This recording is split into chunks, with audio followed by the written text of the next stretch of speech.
तर भावांनो, सध्या मी आता आलेलो आहे कळसुबाई शिखरजवळ. तर मी सध्या आहे बारेगावात. तर तिथं आल्यानंतर तुम्हाला दोन मार्ग भेटतात. मार्ग पुढे एकच होतात, पण तुमची चढाई सुरुवात ह्या मार्गाने होते. तर तुम्ही इकडून जाऊ शकता. तर मी माझी पूर्ण ट्रेक ब्लॉगमध्ये टाकणार आहे, तर तुम्ही नक्कीच बघा. तर भावांनो, तिथून थोडंच पुढे आल्यानंतर आपल्याला एक छोटासा वाडा लागतो. तो आपल्याला वडा क्रॉस करून पुढे जावं लागतं. तर भावांनो, आपण वडा क्रॉस केल्यानंतर मला पुढे बघायला भेटलं की शेतकरी इथे ते त्यांच्या शेतामध्ये मशागत करत होते. तर भावांनो, इथे भाताचं पीक घेतलं जातं.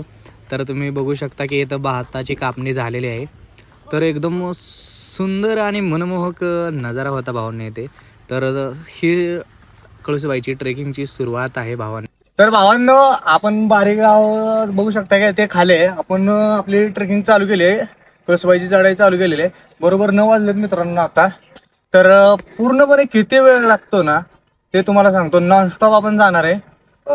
मध्ये थांबणार आहे, रेस्ट थोडी घेणार आहे, 1-2 मिनिटं तर घेणारच आहे, कारण की वाटतं तेवढं सोपी नाही आहे कळसुबाई. तर बघू शकता की आम्ही हालून फक्त 10% वरती आलेलो आहे. तर खाली ते गाव आहे. तर मी वरती गेल्यानंतर पण तुम्हाला सांगेन की किती वेळ लागला. तर मित्रांनो, इथे आल्यानंतर आपल्याला इथे देवीचं मंदिर सुद्धा बघायला भेटतं. तर बघू शकता की तुम्ही पावसाळ्यामध्ये खतरनाक येथे ट्रेक होते. तर इथे आहे परदेशी ट्रेकर सुद्धा होते. तर इथून बघू शकता की तुम्ही कळसुबाईचा हा नजारा. तर तुम्हाला एक छोटे छोटे माणसं दिसत असतील. तर एक खूप उंचावरती आहे. अर्थातच महाराष्ट्रातलं सर्वात उंच शिखर म्हणून ओळखलं जाणार आहे कळसुबाई शिखर आहे, म्हणजे मोठं तर असणारच. तर आपल्याला इथे मध्ये म्हणजे ठिकठिकाणी आपल्याला छोटेसे नाश्त्याचे, चहाचे, पाण्याचे पॉईंट बघायला भेटतील.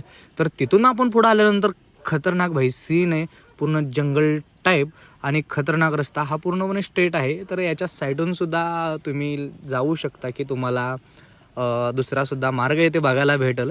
पण हा जो मार्ग आहे तो स्ट्रेट मार्ग आहे, सरळ मार्ग आहे.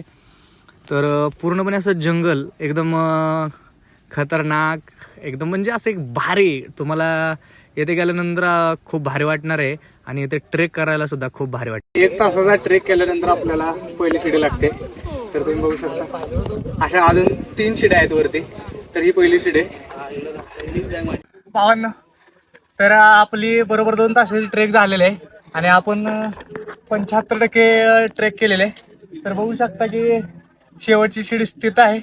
फक्त 25% राहिलेले आहे. आपल्याला कमीत कमी अजून 1 तास लागणार आहे. तर भावांनो, आपली चढाई फक्त अर्ध्या तासाची राहिलेली आहे आणि आता आपण कळसुबाईचे मेन शिखराच्या थोडं खालेलं आहे. तर इथे जी विहीर आहे ना, तर या विहिरीमध्ये कायम पाणी असतं भावांनो, असं तिथील लोक म्हणतात.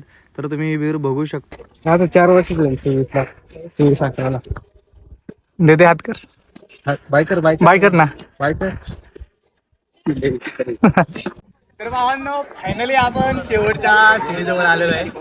आपण 3 शिड्या पार केलेल्या आहेत. ही दिसणारी शेवटची शिडी आहे.